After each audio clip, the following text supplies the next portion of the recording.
Why I'm returning this DJI FPV drone has nothing to do with the shortcoming of this product, but it has more to do with the prioritization of the next things I want to buy. Before we go any further, I want to give you the 3 reasons of why I bought this drone in the first place. And the first one is to get into FPV drone, and I'm a super noob. I don't want to deal with soldering and batteries and all that stuff, so this is the easiest way to get into FPV.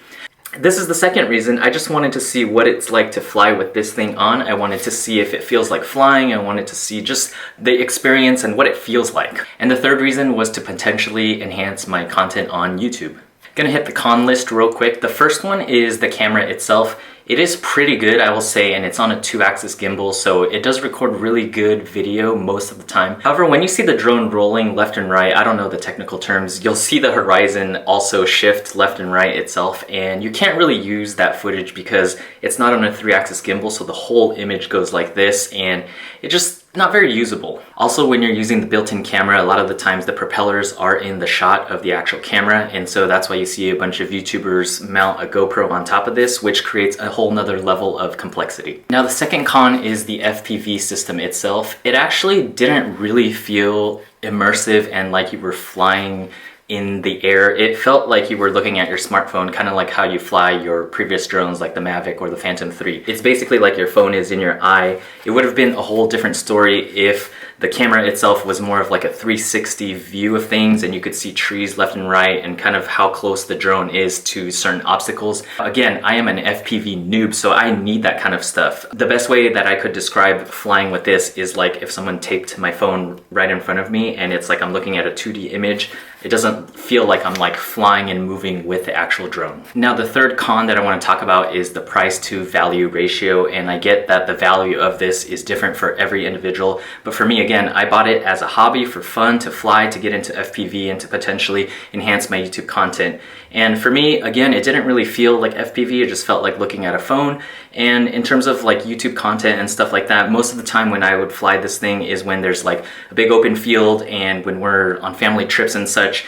And I just thought about it and I thought, like, I'm not gonna be flying this thing when I'm on a family trip. I'm gonna be spending time with my wife and the kids, and you know, to break away for an hour or two or what have you to fly this thing is just another barrier. It's another thing that gets in the way. My content isn't geared towards adventure or anything like that, and if it was, then this would make sense, right? It would make sense to get those sweeping quick shots, but that's not what my channel is about and not what I want it to be about, so keeping this doesn't really make sense. Also, most of our trips are to state parks or national parks, and you know how they feel about these drones. And so because of that, this went from a YouTube content creation tool to a toy that I can't justify $1,000 for. As new models come out, maybe this will drop in price, and then at that point it'll make sense to pick one up again. Now, with the cons out of the way, I do want to talk about the pros, and the first one is that this is really fun to fly. And the biggest difference between this and like a Mavic Pro or a Phantom 3 is the speed at which this thing can fly, and also the aggressive turns and angles that this can achieve that the Mavic Pro can't. Now, if you had a bunch of time on your hands and you could just go out for like 2 hours and just leisurely fly the drone, you know, legally and safely, of course, then this would make a lot of sense. Like, this is really fun to just go out and fly and stuff like that.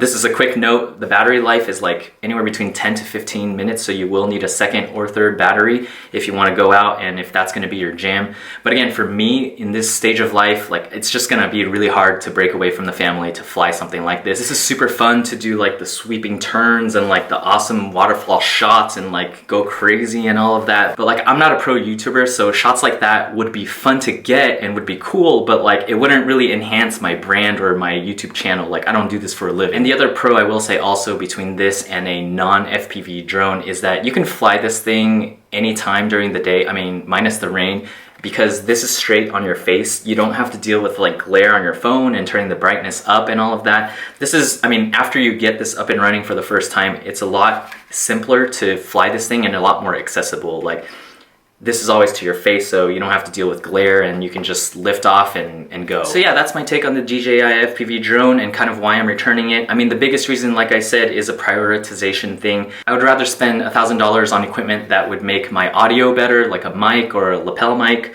but that's just more of the personal stage that I am and what would bring me value today. But if you're looking at an easy way to get into FPV at a reasonable cost, this is a great way to do it, and I would say go ahead and do it. But for now, it's more like a hassle. There are more barriers to enjoy this thing than to actually enjoy it. Like if you're looking for really good high quality footage, you're gonna need a mount and you're gonna need a GoPro on it, and you're gonna need Real Steady. So Real Steady is a software that stabilizes the video. That's $100, and then you could pick up a GoPro 6 for about $200. So on top of the cost of this, you're gonna be spending about $300 more to get really good steady footage. I hope that was helpful. If you have any questions, feel free to drop it in the comments section down below. I'm super active on the platform, love answering questions about things like this. And if you want more content about products like this and YouTube and whatnot, feel free to hit subscribe, and I'll catch you in the next one.